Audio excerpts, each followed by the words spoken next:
Hello, everybody. It's Miss Winfield here, ready for today's science lesson. So it is Wednesday, the 27th of January, okay? And the first thing we are going to do, we are going to rewind to science last week. Now, what senses did we explore last week? Can you remember? Now, I know there are 5 senses. Can you remember them? And can you remember which 2 we explored last week? Pause the video now, okay, if you need a couple of minutes to have a conversation with your grown-up or somebody in school or just to have a think.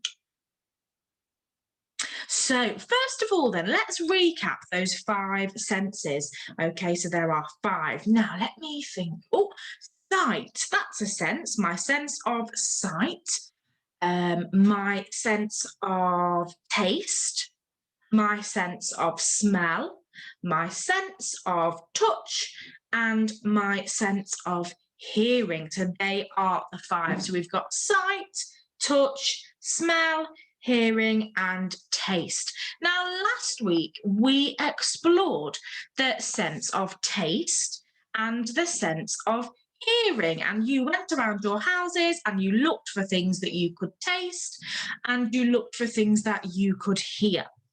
Okay, so what we are going to do today is we are going to explore the sense of touch. Okay, so it's going to be some new learning, and we are doing this so that we understand how our body works. Because when we thought about these 2 senses, what body parts did they link to? So, your sense of taste, which part of your body do you use to taste things with? What do you use?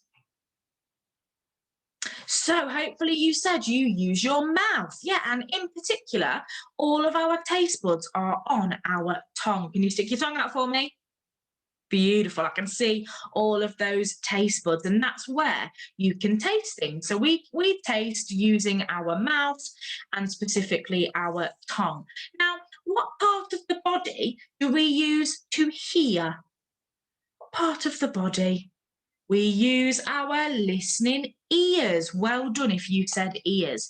So we are going to explore the sense of touch, and we're going to have a think about what body parts you can associate, that means sort of link, which body parts associate with touch.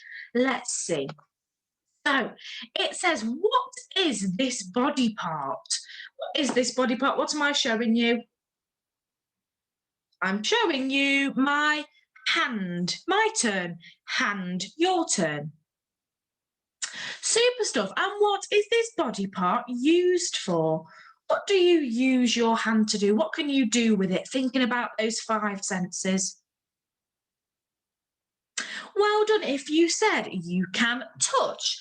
So let me show you. I've got my pencil case here and I'm using my hand and I'm touching it. I'm holding it. We can do lots of different things with our hands, but the sense that it links to, we can't taste with our hand.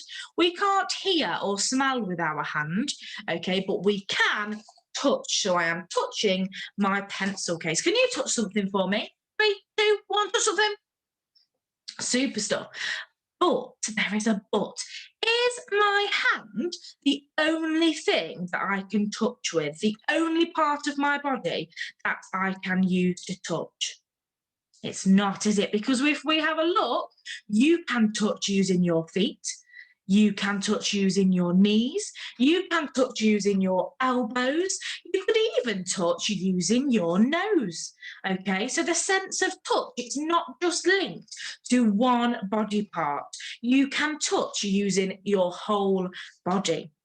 So there are lots of different body parts associated with that sense. So let's have a look at Miss Khan's example. She is here, she's popped out from the side, and we've got our sense of touch, and we've got a snowy scene. Let's see. So our sentence says, Miss Khan touched the snow and it felt soft. So not only has Miss Khan told me which sense she's used the sense of touch, she's also told me how it feels or how it felt. So Miss Khan said it felt soft. Now, when I was touching the snow over the weekend and I was building lots of snow sculptures, I thought the snow felt cold. So I might say, Miss Winfield touched the snow with her foot and it felt cold. Because remember, we don't just touch using our hand. So that brings me on to the part where it is your turn. Okay, it's going to be your turn.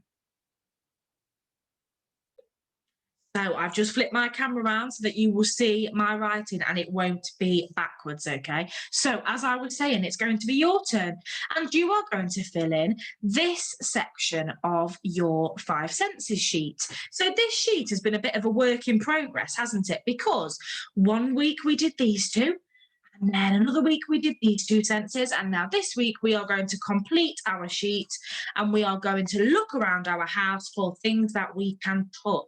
Remember, you don't have to touch it with your hand. You could touch it with your foot, your leg. You can touch it even with your bottom if you wanted to. So let me show you the three things that I found and that I can touch, and I will show you. So the first thing I can touch is an apple. I am touching it, and also this could even link to different senses because if I wanted to, I could taste the apple as well. So sometimes objects will fit to two or more senses. So I can touch an apple. I can touch my pen. I'm going to touch it with my nose. Remember, you don't always have to use your hand. I can touch my pen and I can touch my phone, and I can touch my phone with my ear. So if Miss Khan rings me and says, Miss Winfield, and I say, Miss Khan, I'm touching the phone to my ear. So on my sheet, in the right place, you can see I have got, I can touch an apple, a pen, and my phone. So I've used some tricky words there as well. And not only have I drawn the objects, but I've also labelled them. Okay, so I wonder if you could find three objects that you can touch and draw it on your sheet. I can't wait to see all of these completed sheets uploaded to Evidence Me, because it will be lovely that we have got different things associated with the different senses. So make sure you upload it and have a good time. See you soon.